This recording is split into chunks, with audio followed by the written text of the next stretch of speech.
شفقت والا کام کرے. اور شفقت وہیں ہوتی ہے جہاں کوئی غلطی ہوتی ہے، درگزر وہیں ہوتا ہے جہاں کوئی کوتاہی.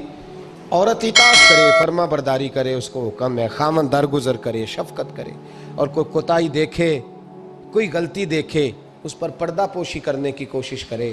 یاد رکھیں اعلیٰ حضرت فاضل بریلوی رحمۃ اللہ علیہ فرماتے ہیں جو مردان خدا ہیں، جو اللہ کے بندے ہیں، جو مردان خدا ہیں، فرمایا ان کا طریقہ تو یہ ہے کہ وہ اپنے گھر والوں کی بڑی بڑی غلطیاں معاف کرتے ہیں، بڑی بڑی کوتاہیاں، بڑی بڑی. حضرت ابو الحسن رحمۃ اللہ تعالی علیہ، جناب ابو الحسن خرقانی بہت بڑے درویش صوفی گزرے اور صاحب بصیرت اور زندہ اور بیدار مغز صوفی تھے. صرف ہو والے صوفی نہیں تھے، ان کو خبر ہی نہیں کہ معاشرے میں میں کھٹکتا ہوں دل عالم میں کانٹے کی طرح، اور تو فقط اللہ ہو اللہ ہو اللہ ہو. حضرت ابو الحسن خرقانی خانقاہ بھی آباد کرتے تھے، اور معاشرے میں کبھی ظلم ہوتا تھا تو بادشاہوں کا جا کے حقہ پانی بھی بند فرما دیا کرتے تھے. بڑے بیدار مغز اور بیدار ذہن صوفی تھے. حضرت بایزید بسطامی رحمۃ اللہ علیہ کے سجادہ تھے، اور محمود غزنوی آپ کا مرید تھا. اب بہت صاحب بصیرت بادشاہ ہوا ہے، وہ آپ کا خدمت گزار تو حاضر ہوتا تھا. محمود غزنوی کہتے ہیں جب میں پہلے دن گیا تو بابا جی مجھے اٹھ کے نہیں ملے، بیٹھے بیٹھے سلام کیا. واپس آنے لگا تو مجھے چھوڑنے آئے میری سواری تک. تو میں نے کہا حضرت جی جب آیا تھا تو پوچھا بھی نہیں اور اب چھوڑنے آ گئے. تو فرمانے لگے جب تو آیا تھا تیرے اندر تکبر تھا، تو کہتا تھا مولوی بادشاہوں کو اٹھ کے ملتے ہیں اس لیے نہیں ملا، اور اب تو سوچ رہا ہے کہ نہیں سارے مولوی ایک طرح کے نہیں ہوتے، اس لیے میں تیری عزت دینا تیرے لیے ضروری سمجھا ہے، اس لیے تجھے چھوڑنے آیا ہوں. حضرت ابو الحسن بڑے صاحب بصیرت آدمی. ایک آدمی یمن سے آیا کئی 100 کلومیٹر کا سفر طے کر کے ملنے. اس نے دروازے پہ دستک دی، حضرت کے گھر کے دروازے، بادشاہ کے پیر ہیں. اندر سے بی بی صاحبہ بولی کون ہے دروازے پہ؟ فرمایا میں یمن سے آیا ہوں یا مصر سے آیا ہوں، بڑی دور سے ملاقات کرنی ہے. حضرت صاحب کدھر ہیں؟ تو بی بی کہنے لگی تجھے بھی کوئی کام نہیں جس طرح اسے کوئی کام نہیں، تو بھی فارغ ہے اس کی طرح، بس یہی اللہ اللہ یہی ڈیوٹی ہے تیری بھی. میں نے کہا یار اتنا بڑا صوفی اور گھر میں اس کا کیا حال ہے، وہ بات کرنے والی. تو میں نے کہا جناب حضرت کدھر ہیں؟ تو کہنے لگی وہ کوئی جنگل میں بیٹھا اللہ اللہ کر رہا ہوگا، نہ بچوں کی فکر نہ گھر بار کی فکر، مسئلوں سے بھی پیٹ بھرتے ہیں کبھی، ادھر بیٹھا ہوگا، جا ملنا ہے تو تو بھی چلا جا، دوبارہ دروازے پہ دستک نہ دینا خبردار. کہتے ہیں میرے وہ جو میں ایک ذائچہ بنا کے آیا تھا نا اللہ کے ولی کا، وہ میرا سارا ہی ٹوٹ گیا. میں نے کہا کچھ نہیں حال، جس کا گھر حال نہیں تو باہر کیا ہوگا، اندر ہی کوئی طبیعت نہیں. لوگ فٹافٹ اعتراض کرتے ہیں، کہتے ہیں صاحب فلاں بندے کو نہیں صحیح کر سکے تو، حالانکہ یہ بات اور ہے، یہ پہلو اور ہے. نوح علیہ السلام کی بیوی اگر کافر رہ جائے، بیٹا اگر غیر مسلم رہ جائے تو یہ حکمت الہی ہوتی ہے، یہ اللہ پاک کی حکمت ہوتی ہے، حکمت ہوتی ہے. اس میں پیغمبر کی تبلیغ میں کوئی اعتراض نہیں کیا جا سکتا. اس نے کہا جنگل میں ہوں گے تو بھی چلا جا. کہتے ہیں وہ جو میرے ذہن میں ان کا زاویہ تھا، وہ جو ایک شخصیت کا روپ میں بنا کے وہ تو نکل گیا، لیکن میں نے کہا چل اتنی دور سے آیا ہوں بابے سے میل ہی لیتا ہوں، شام ہو گئی ہے رات بھی رہنا ہے. کہتے ہیں میں نے جنگل کی طرف منہ کیا تو حضرت جنگل سے آ رہے تھے اور شیر پہ بیٹھے ہوئے تھے، شیر پہ بیٹھے تھے. فرماتے ہیں پھر میرے دل میں خیال آیا، میں نے کہا بی بی قابو آتی نہیں اور شیر کو قابو کیا ہوا ہے. پھر وسوسہ آیا اتقوا فراست المومن فإنه ينظر بنور اللہ، رواہ ترمذی او کما قال صلی اللہ علیہ وسلم. اللہ کے رسول فرماتے ہیں مومن کی فراست قلبی سے ڈرو، وہ تو اللہ کے نور سے دیکھا کرتا ہے، اللہ کے دیے ہوئے نور سے دیکھتا ہے. اللہ اکبر. جب یہ بات سنی نا اس نے، کہتے میں نے دل میں سوچی تو حضرت میرے دل کی بات جان گئے اور فرمانے لگے او بھائی، کہتے میں نے کوئی حال بتایا نہیں، خود ہی فرمانے لگے میاں اس کے اندر صرف ایک ہی غلطی ہے کہ وہ زبان کی ٹھیک نہیں، بستر کی بڑی پاک ہے، نظر کی بڑی پاک ہے، کردار کی بڑی اچھی ہے، میرے بچوں کو پالتی ہے، بس زبان کی ذرا ٹھیک نہیں. اور فرمانے لگے میں اس نتیجے پہ پہنچا ہوں اگر میں نے اسے نکال دیا تو اور کوئی رکھے گا نہیں، بیچاری زندگی ساری پریشانی میں گزار دے گی، اور پھر اگلے لفظ کہے تو حد ہو گئی. فرمانے لگے میں اس بد زبان سے حسن سلوک کرتا ہوں، اللہ نے یہ بے زبان مخلوق میری فرما بردار بنا دی ہے۔ فرمایا یہ میرے وظیفوں چلوں عبادتوں سے نہیں آیا شعر، یہ اس بد زبان سے حسن سلوک کرتا ہوں تو رب نے یہ بے زبان مخلوق میری۔ اب یہ گنجائش، یہ حکم خامند کے لیے ہے، یہ تقریر سن کے بی بی نہ کہہ دے کہ میں نے بد زبان ہونا ہے تو آپ فرما برداری کریں میری، تو یہ جس کے لیے بات ہو اسی تک رہے۔ خامند کو حکم ہے کہ اگر کوئی کوتاہی ہے تو اس کوتاہی کی پردہ پوشی کرے۔ گھر جو ہوتا ہے نا، گھر کچھ چیزیں اجازت نہیں دے رہی میری کہ میں کچھ اور بات آپ سے کروں، کچھ آپ کو نیند بھی آ رہی ہے۔ دیکھیں پورا وجود سلامت ہو اور اندر روح نہ ہو تو بندہ زندہ رہ سکتا ہے؟ جڑے نہیں بولے انہیں رہ لینا میرا خیال۔ وجود ہو سارا سلامت ہے لیکن روح سلامت، بندہ بچ جائے گا؟ بولے نا یار، جنہیں نیند آ رہی ہو بولو، نہیں نہ رہ سکتا۔ پورے گھر میں ہر شے ہو، ذمہ داری سے بات کر رہا ہوں، پورے گھر میں ہر شے موجود ہو، اگر گھر میں دین نہ ہو تو گھر چلتا نہیں چل سکتا۔ جس گھر میں نماز نہ ہو وہ گھر نہیں چلتا، جس میں قرآن پاک نہ ہو وہ گھر، اس لیے کہ دین روح ہے۔ دین اگر گھر میں دین نہیں تو گھر چل سکتا؟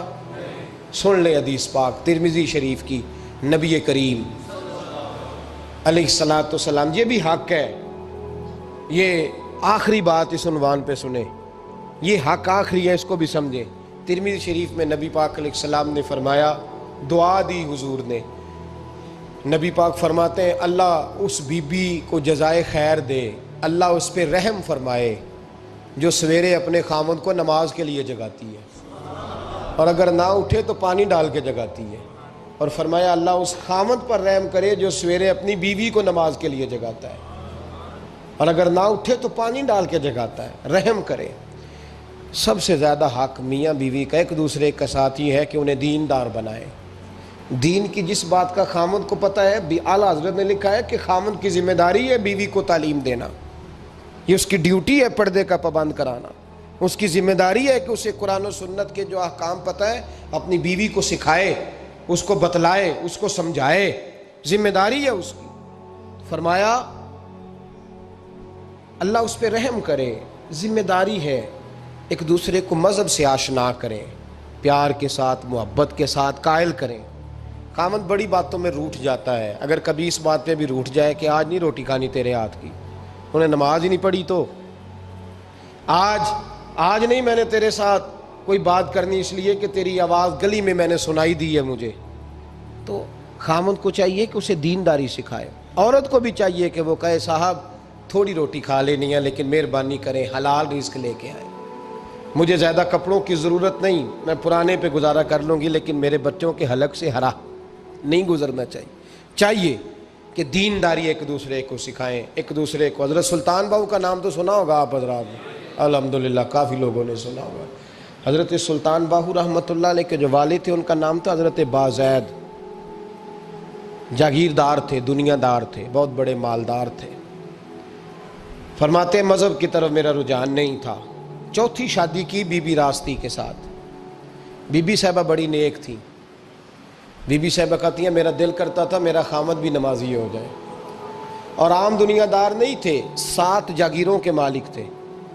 بڑا مشکل ہوتا ہے، پیران نظام کے آستانوں پہ غریب لوگ رہ گئے ہیں، جڑا 4 جماعتاں پڑھ جائے یا پیسے آ جائیں انہوں نے تو کسی پیر دی لوڑ ہی کوئی نہیں، اور اگر بندہ مالدار ہو تو کئی پیر ہو دے آپ مرید ہوندے نے، وہ کہتے ہیں مینوں آپ کنے پیر سلوٹ کر دیں۔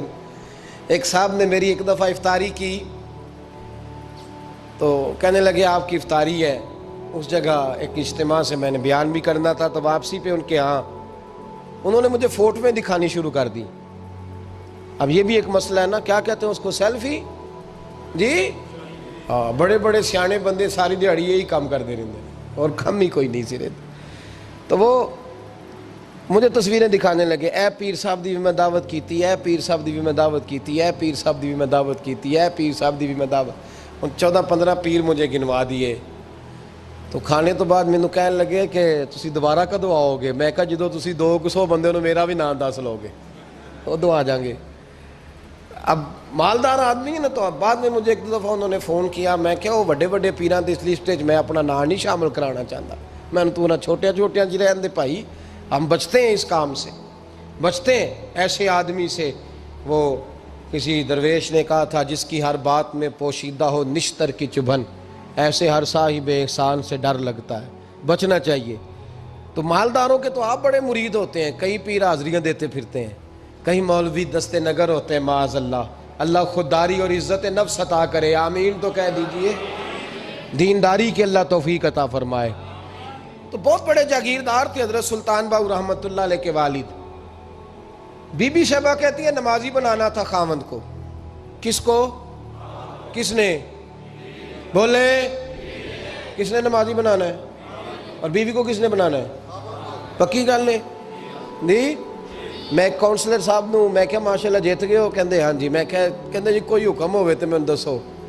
میں کہ حکم ہے کہ تسی اپنے ہلکے دے بندیاں دی ڈیوٹی لانی، کیڑا کیڑا نماز حاضری لانی ہے، کیڑا کیڑا نماز پڑھنا ہوندا ہے تے کیڑا کیڑا نہیں ہوندا۔ کہنے لگے بڑے سیانے نکلے ہو، پہلا مینوں ہی وسیتے واڑ چھڑیا جی، میں جاؤں گا تے دوجیاں دی حاضری لاں گا نا۔ تو خاوند نمازی بنائے گا بیوی کو تو اس سے پہلے خود بنے گا تو بنائے گا نا جی۔ جی تو اگر خاوند کہہ دے تو پڑھیا کر، میرے پیچھے نہ لگی، کیونکہ جنی کو تو پڑھنی اونی میں پڑھنی ہے نا۔ تو آج میں ایک دوست کو کہہ رہا تھا، میں کہہ رہا تھا بچے وہ کام نہیں کرتے جو آپ کہتے ہیں، اور میں نے جمعے میں بھی کہا تھا بچے وہ کرتے ہیں جو ہمارا عمل دیکھ کے بچے چلتے ہیں، صرف بات پہ عمل نہیں کرتے۔ بی بی راستی کہتی ہے میں نے ٹھان لی کہ میں نے اس جگیردار کو، وڈیرے کو، اس موٹے بڑے چودھری کو میں نے نمازی بنانا اور بنا کے دکھانا ہے نمازی۔ بی بی صاحبہ کہتی ہیں کہ وہ جس خاتون کی بھی باری ہوتی تھی، 4 بیویاں ہوتی تھیں، وہ اس کا حق ادا کرتے تو بعد میں اپنی خوابگاہ میں جا کے آرام کرتے۔ ان کا جو خادم تھا ملازم، وہ رات کو دودھ کا پیالہ انہیں دینے جاتا تھا، سونے سے پہلے ان کے پاس دودھ کا پیالہ پہنچتا تھا۔ تو بی بی صاحبہ کہتی ہیں میں نے رات کو ملازم سے کہا دودھ دینے تو نہیں جائے گا، میں جاؤں گی۔ تو میں آدھی رات کو دودھ کا پیالہ لے کے حاضر ہوئی۔ تو کیسے آئی؟ میں نے کہا بی بی ہوں، آ گئی ہوں، تو اب مہربانی کریں۔ میں نے کہا اگر اجازت دیں تو آپ کے پیر نہ دبا دوں؟ چل دبا دے۔ بی بی کہتی ہیں پیر دباتے دباتے میں نے کہا اگر اجازت دیں تو صبح نماز کے لیے جگا دوں؟ یہ نماز کی تبلیغ ہو رہی ہے۔ تو بابا جی پتہ کیا کہتے ہیں حضرت بازید؟ کہنے لگے تو مجھے جانتی نہیں، خبردار مجھے تبلیغ کرنے کی کوشش کی، اس گھر میں رہنا ہے تو سانس اونچا نہ لینا، پتہ ہے تو کس کے ساتھ بھی آئی، خبردار۔ کہتے میں چپ کر کے آ گئی۔ اگلے دن پھر دودھ لے کے پہنچ گئی تو انہوں نے آنکھ کھول کے دیکھا میری طرف، پھر آ گئی ہے۔ میں نے کہا میرے خاوند ہیں، میرے سر کے تاج ہیں، پیر دبا دوں؟ کہ دبا دو۔ کہتے ہیں میں نے 10 منٹ پیر دبائے تو میں نے کہا اگر جان کی امان پاؤں تو فجر میں جگا دوں؟ میں نے جلال فرمایا۔ کہنے لگے تجھے کہا تھا نا کہ مجھے کسی کا مشورہ قبول نہیں، تو کون ہوتی ہے مجھے بات کرنے والی، چل دوڑ جا۔ بی بی صاحبہ کہتی ہیں میں 10 دن جاتی رہی۔ کتنے دن؟ انہوں نے سختی بھی کی، برا بھلا بھی کہا، اور کئی دن یہ بھی کہا کہ کل آئی تو پھر یاد رکھنا۔ کہتی ہیں 10ویں دن میں گئی تو حضرت بازید کہتے ہیں میرے دل میں خیال آیا یہ جان چھوڑنے والی نہیں، یہ باز نہیں آئے گی، اور چلو ہے بھی تو میری بیوی، غلط بات بھی کوئی نہیں کر رہی، کہہ بھی نماز کر رہی ہے۔ کہنے لگے اگر میں سویرے اٹھ جاؤں تو پھر دوبارہ تو نہیں آئے گی، تو دوبارہ تو نہیں آئے گی۔ یہ دیکھیں میاں بیوی کا آپس میں رشتہ، سویرے اگر میں اٹھ جاؤں نماز کے لیے تیرے کہنے پہ تو میری جان چھوڑ دے گی تو؟ بی بی صاحبہ کہنے لگی میں دوبارہ نہیں آؤں گی، آپ مہربانی کریں سویرے اٹھ جائیں۔ کہنے لگے چل تو میری بیوی ہے، ایک بار مان لیتا ہوں تیری بات، سویرے جگا دینا۔